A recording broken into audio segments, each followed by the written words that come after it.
178 पर 3 से 193 पर 7 का हाहाकार। टीम इंडिया की एक बार फिर से हुई शर्मनाक हार। जी हां, पहला ओडीआई मुकाबला जीत करके लगा कि शायद टीम इंडिया पटरी पर लौट आई है, लेकिन दूसरे ओडीआई मुकाबले में जिस तरह से भारतीय बल्लेबाजी बेपटरी हुई है, उसके बाद तो लग रहा है कि अब भारतीय टीम जो अभी कुछ साल तक हमें नजर आ रही थी, पूरी तरह से पटरी से उतर चुकी है और इस टीम को अपनी बल्लेबाजी पर बेहद ज़्यादा काम करना पड़ेगा। पता नहीं कोच गौतम गंभीर किस चीज़ पर काम कर रहे हैं कि यहाँ पर भारतीय टीम का पूरी तरह से बेड़ा गर्क होता नजर आ रहा है। ना तो बल्लेबाजी वो धार वाली बची हो, ना ही फील्डिंग कुछ खास बची है। गेंदबाजी का तो कहना ही क्या, ये तो हमेशा से एक चिंता रही ही है।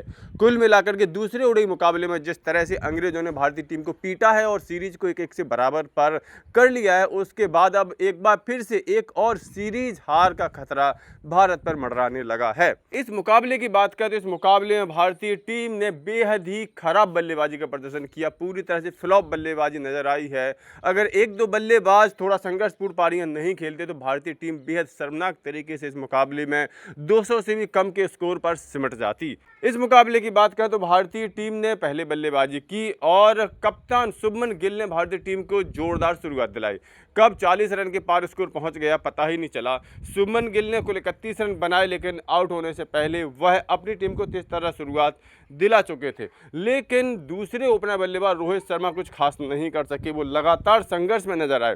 पहले ओडीआई मुकाबले में भी रोहित शर्मा फेल्स हुए थे और इस बार भी कुछ खास नहीं कर सके। 47 गेंदों का सामना उन्होंने किया और कुल 26 रन बनाए। तो यहाँ पर सबसे बड़ा चिंता का विषय भारतीय टीम के लिए उसके star opener hitman Rohit Sharma की यह खराब फॉर्म है जो कि लगातार चल रही है।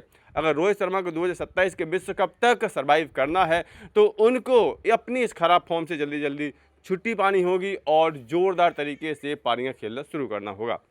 हालांकि इसके बाद ईशान किशन पर बड़ी जिम्मेदारी थी, 2 विकेट जल्दी गिर गए थे, लेकिन वो एक बार फिर से टीम को धोखा देकर के चलते बने। सिर्फ 1 रन उनके बल्ले से निकला और इस तरह से भारतीय बल्लेबाजी कोलैप्स करती नजर आई। लेकिन यहीं से विराट कोहली ने श्रेयस अय्यर के साथ मिलकर के टीम को संभाला। इन दोनों बल्लेबाजों ने एक अच्छी साझेदारी की और 178 रनों पर टीम का स्कोर पहुंचा दिया।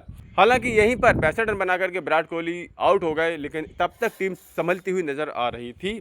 लेकिन जैसे विराट कोहली का विकेट गिरा, वैसे ही भारतीय बल्लेबाजी ताश के पत्तों की तरह ढह गई। एक तरफ से श्रेयस अय्यर बस खड़े ही खड़े देखते रहे और अगले छोर से भारतीय बल्लेबाज आयाराम गयाराम बनते चले गए। 178 रन पर जहां भारतीय टीम का स्कोर 3 विकेट था, यहीं पर विराट कोहली के रूप में चौथा विकेट गिरता है। इसके बाद पिछले मुकाबले के हीरो वाशिंगटन सुंदर अक्षर पटेल जल्दी पवेलियन लौट गए, जहां 181 पर वाशिंगटन सुंदर 2 रन बना करके आउट हो गए। वहीं 193 पर 1 रन बना करके अक्षर पटेल भी पवेलियन लौट गए। 193 पर ही भारतीय टीम को एक और बड़ा झटका लगा जब शिवम दुबे भी 193 पर बिना खाता खोले ही लौट गए और इस तरह से 178 रन 3 विकेट पर भारतीय टीम का स्कोर अचानक से 193 रन 7 विकेट हो गए। यहीं से भारतीय टीम की हार स्पष्ट नजर आने लगी।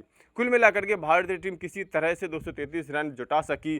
अगर श्रेयस अय्यर की और विराट कोहली की हाफ सेंचुरी नहीं आती तो निश्चित तौर पर भारतीय टीम 200 भी पार नहीं कर पाती। बाद में आकर के जसप्रीत बुमराह ने 20 रन बनाए और टीम के स्कोर को 200 के पार पहुंचाने में मदद की।